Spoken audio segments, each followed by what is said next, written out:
मैया ओढ़ी के चुनारी लाल हो, बड़ी सुनर लागे मोरी मैया ओढ़ी के चुनारी लाल हो।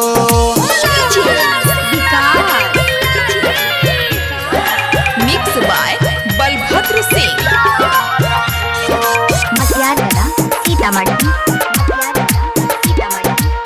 मचे जय जयकार हो माई दरबार हो, अपना सेवा करवा के करे बेरा पार हो।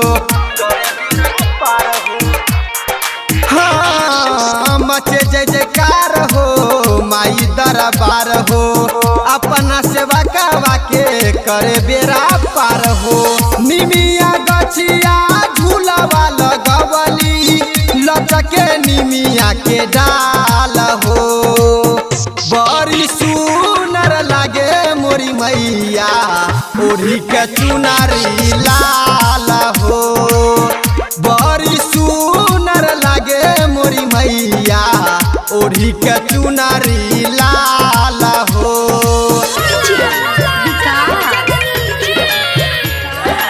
Presented by PM Recording Studio, Alamnagar Madhepura.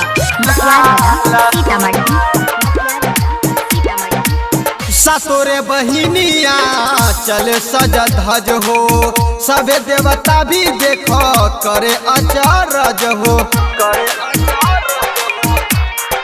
हाँ सातोरे बहिनिया चले सज धज हो, सबे देवता भी देखो करे अचरज हो।